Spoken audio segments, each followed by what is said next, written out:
Danas imam jedan trik sa potpuno bijelim kartama. Ako me pitate zašto sa potpuno bijelim kartama, samo zato, gospodo, da ga vi možete lakše pratiti. Ovaj trik je toliko čaroban da doista svaka druga opcija na ovim kartama vama bi pravila dodatne poteškoće oko razumijevanja ovog trika. Pa sam zato izabrao samo bijele karte, ali ove karte imaju i pozadinu. Pa vas molim da obratite pozornost, pa možda na kraju krajeva dođete do rješenja kako ovaj se trik izvodi. Hvala vam, da vidimo kako to sad izgleda. Evo ovako, znači na stolu imam 6 karata, 6 potpuno bijelih karata. Ove karte su sa ove strane plave, a ove karte su sa ove strane crvene. Pazite, molim vas, jako dobro. Ove plave karte ću pokupiti na jednu hrpu i ove bijele i ove crvene, na ovu ovdje hrpu. Stavit ćemo ih ovako zajedno i pokazati. Imamo znači 1, 2, 3 crvene karte koje su potpuno s ove strane bijele.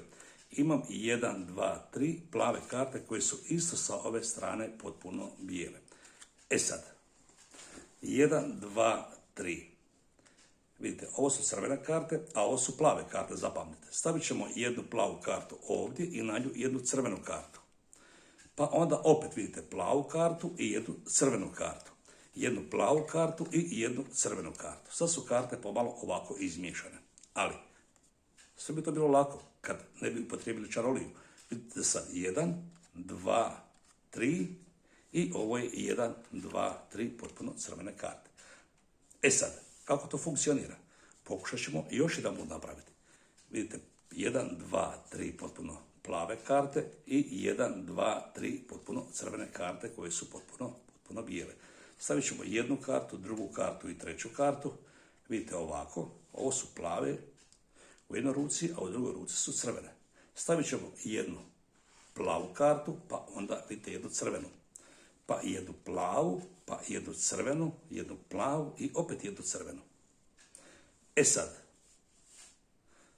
da vidimo šta je s druge strane. E sad, opet se dogodila čarolija i opet su plave karte i crvene karte na svom mjestu. E sad, ako me pitate kako to radim, to možemo ponavljati u nedogled. Imam plave karte i crvene karte, vidite. I sad, ako stavimo jednu crvenu kartu, jednu plavu kartu, jednu crvenu kartu, jednu plavu kartu, jednu crvenu kartu i jednu plavu kartu. Šta se dogodi? Opet čarolija. Opet imamo 1, 2, 3 i 1, 2, 3. E sad, znači 1, 2, 3, to smo već naučili, da se radi o crvenim i plavim kartama.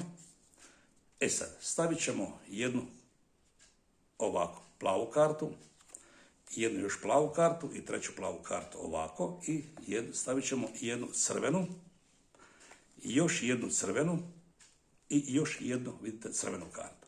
I sad imamo crvena, plava, crvena, plava, crvena, plava. Ako ih složimo, vidite ovako, što se dogodi? Opet plave su na jednoj strani, a crvene su na drugoj strani. E sad, znači, radi se o potpuno bijelim kartama sa različitim bojom poleđenim. Pazite ovako. Ako sad znate gdje su plave i gdje su crvene, pa gledajte ovako. Stavit ćemo ovdje i pazite. Karte su se sad same izmiješale. Crvena, plava, crvena, plava, crvena, plava. E sad, ako me pitate kako se to događa, reću vam da to ja ne znam, stavit ćemo crvena, plava, vidite ovako, i skroz ćemo ih uvući jednu u drugu. Ali dogodilo se ljudi potpuno isto. Opet su plave, crvene su crvene i tako to ide.